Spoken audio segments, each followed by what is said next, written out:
साथियों, एक लंबे संघर्ष के बाद 15 नवंबर सन 2000 को हमारे राज्य का गठन हुआ। अब बारी थी इस नए नवेले राज्य की बागडोर सौंपने की।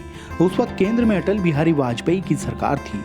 उस सरकार में वन पर्यावरण राज्य मंत्री की जिम्मेदारी संभाल रहे थे दुमका से लोकसभा सांसद बाबूलाल मरांडी, जो वनांचल बीजेपी के अध्यक्ष भी थे।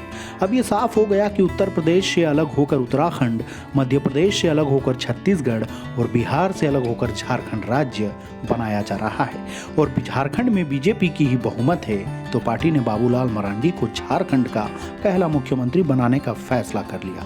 राज्य बनते ही मुख्यमंत्री के रूप में बाबूलाल मरांडी की ताजपोशी हुई। नमस्कार, मैं प्रदीप अर्जुन महतो हाजिर हूँ लेकर गाथा झारखंड की।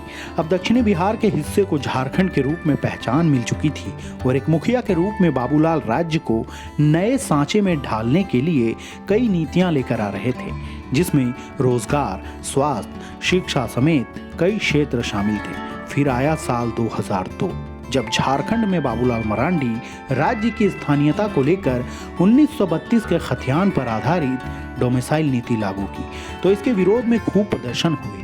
कई जगहों पर हिंसा हुई, जिसमें कई लोग मारे गए। तब उनके मंत्रिमंडल के कुछ सदस्यों ने ही इस नीति का विरोध किया और बाद में बाबूलाल मरांडी को मुख्यमंत्री की कुर्सी छोड़नी पड़ी। झारखंड उच्च न्यायालय ने इस नीति को अमान्य घोषित करते हुए रद्द कर दिया।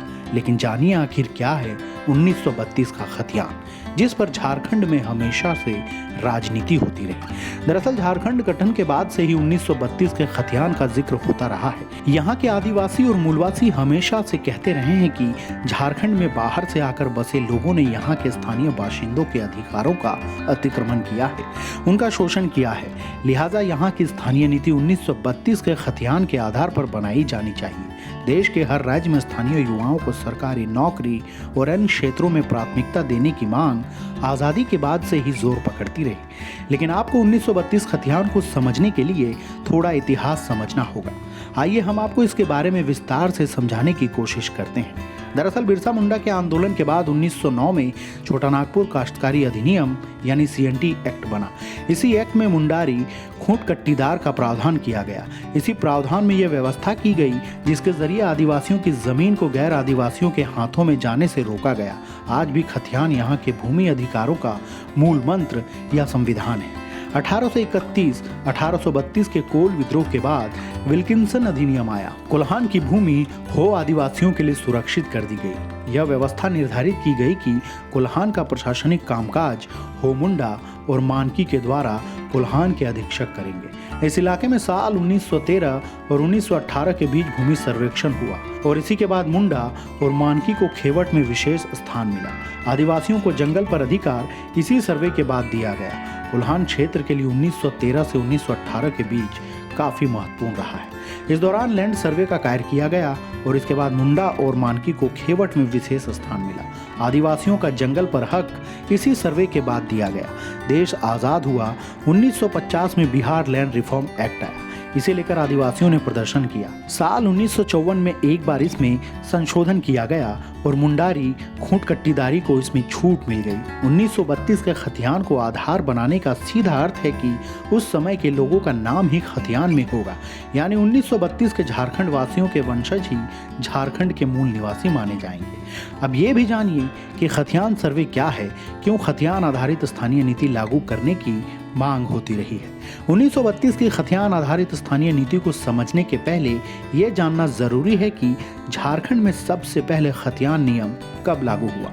इस इलाके के लिए साल 1872 में पहली बार खतियान सर्वे हुआ, जिसमें संताल परगना की जंगलों और खेतों का सर्वे हुआ।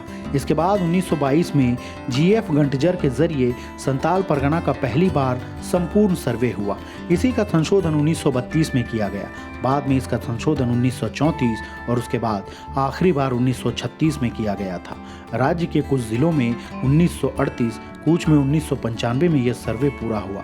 हालांकि राज्य के अधिकांश जिलों में 1879, 1894, 1910, 1915 और 1928 में ही अंतिम सर्वे सेटलमेंट पूरा हुआ। खतियान सुधार में कई बाधाएं हैं। 1910, 1915 या 1935 में सर्वे सेटलमेंट के बाद तैयार अधिकतर खतियान कैथी, बांग्ला या अंग्रेजी में ही है। बिहार के समय में किए गए हिंदी अनुवाद में भी काफ़ी गलतियां हैं। इतना ही नहीं, आर्काइव्स में रखे गए खतियान के कई पन्ने गायब हैं। इससे ना तो खतियान का पूर्ण डिजिटलाइजेशन हो पा रहा और ना ही गलतियों का सुधार। ऐसे में जब 24 जुलाई 2002 को डोमिसाइल की बात को लेकर हुए संघर्ष में रांची में 6 लोग मारे गए थे। डोमिसाइल समर्थक और विरोधियों के बीच हुए संघर्ष की घटना के बाद शहर में कई दिनों तक तनाव रहा था। ये मामला इतना बढ़ गया कि बाबूलाल मरांडी को अपने पद से इस्तीफा देना पड़ा और उनकी जगह पर मुख्यमंत्री अर्जुन मुंडा को बनाया गया। उन्होंने स्थानीय नीति तय करने के लिए 3 सदस्यीय कमेटी बनाई, लेकिन उसके बाद उस पर कोई कार्रवाई नहीं हुई। इसके बाद सालों तक किसी भी सरकार ने स्थानीयता के मुद्दे को छूने की जहमत तक नहीं उठाई। फिर साल 2014 में जब रघुवर दास मुख्यमंत्री बने तो उन्होंने इस मामले पर बड़ा फैसला लिया। हालांकि तब भी धरना प्रदर्शन हुआ, लेकिन उन्होंने इस मामले को निपटा लिया। इस दौरान रघुवर सरकार ने साल 2018 में राज्य की स्थानीयता नीति घोषित कर दी, जिसमें 1985 के समय से राज्य में रहने वाले सभी लोगों को स्थानीय माना गया। फिर जब साल 2019 में झारखंड मुक्ति मोर्चा की सरकार बनी तो सभी नेता इस मसले पर बढ़ चढ़कर बयान देते रहे और आखिरकार हेमंत सोरेन सरकार ने सितंबर 2022 में 1932 के खतियान पर मुहर लगा दी, लेकिन अभी भी इसे कई संवैधानिक प्रक्रिया से गुजरना होगा। आज के एपिसोड में इतना ही। आगे की गाथा झारखंड की के लिए बने रहिए हमारे साथ। जय हिंद, जोहार।